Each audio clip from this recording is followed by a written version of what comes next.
आप जानते हो बेटी भी बेटे के बराबर प्रॉपर्टी की मालिक होती है? नहीं तो आज हम इसी कॉन्सेप्ट के समझेंगे। ये कॉन्सेप्ट एक गेम चेंजर हो सकता है।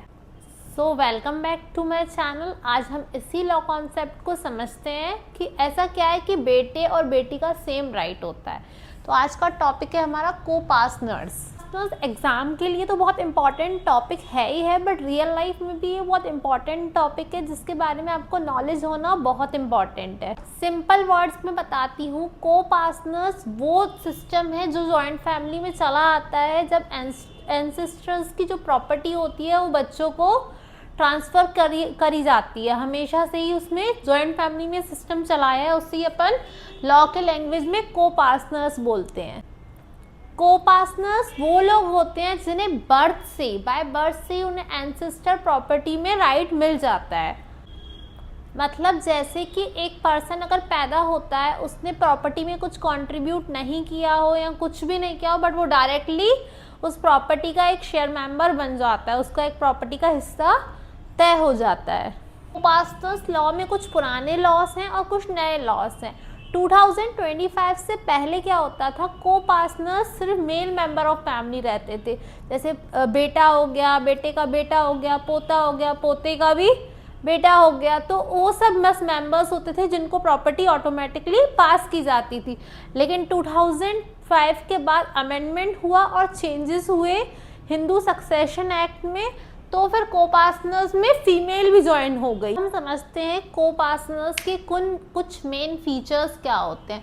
को पार्टनर का सबसे पहला फीचर होता है बर्थ राइट। बर्थ राइट से ही आप को पार्टनर बन जाते हैं, जन्म से ही आपका प्रॉपर्टी पे अधिकार बन जाता है। दूसरा है जॉइंट ओनरशिप, मतलब सबकी मिलके ओनरशिप होती है। कोई एक बंदा नहीं बोल सकता कि मैं इस प्रॉपर्टी का अकेला ओनर हूँ, क्योंकि सबका इक्वल राइट है, चाहे वो बेटे हो चाहे बेटी हो, सबका इक्वल राइट है। Third is right of partition, कोई भी अपना हिस्सा मांग सकता है। को पार्टनर्स में से कोई भी अपना हिस्सा मांग सकता है, सबको राइट है अपना पार्ट मांगने का। फोर्थ इज फ्लक्चुएटिंग शेयर, इसमें शेयर फ्लक्चुएट होता रहता है। कैसे? अगर मेंबर कम हो रहा है, किसी की डेथ हो जा रही है तो शेयर कम हो गया, मेंबर बढ़ गया, किसी का बच्चा हो गया तो शेयर बढ़ जाता है। फ्लक्चुएटिंग शेयर्स में मेंबर्स बढ़ेंगे कम होंगे, उस हिसाब से शेयर भी कम ज़्यादा होता रहेगा।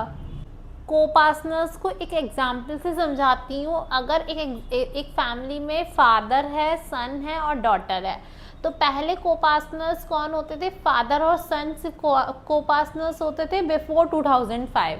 2005 से पहले को पार्टनर्स सिर्फ फादर और सन होते थे, पर 2005 से फादर, सन प्लस डॉटर तीनों को प्रॉपर्टी का इक्वल शेयर मिलेगा। तो ये लोग क्या हो गए, जब से 2005 हुआ जो अमेंडमेंट हुआ, वो क्या चेंज लाया कि डॉटर को भी इक्वल शेयर मिलेगा प्रॉपर्टी में, कम भी नहीं मिलेगा ना ज़्यादा मिलेगा, सेम शेयर। हक ना को पार्टनर्स वाला एंसेस्टर्स की प्रॉपर्टी पे ही रहेगा, जो हमारे बड़ों की प्रॉपर्टी थी उसी पे ही रहेगा, पूर्वज की प्रॉपर्टी जो थी उन्हीं पे ही रहेगा, ना कि अपनी सेल्फ एक्वायर्ड प्रॉपर्टी। अगर बेटे ने कोई प्रॉपर्टी खुद से ली है तो उसमें बहन हक नहीं मान सकती है, ठीक है, बहन का कोई हक नहीं बनेगा। या डॉटर ने खुद सेल्फ कोई प्रॉपर्टी ली है तो उसमें उसको किसी को शेयर देने की ज़रूरत नहीं है।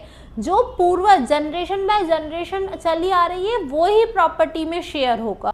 और सुप्रीम कोर्ट ने क्लियरली ये मेंशन किया हुआ है कि लड़की का भी, डॉटर का भी इक्वल राइट है बाय बर्थ, चाहे फादर अलाइव हो चाहे नहीं हो, उनका प्रॉपर्टी में इक्वल ही राइट है।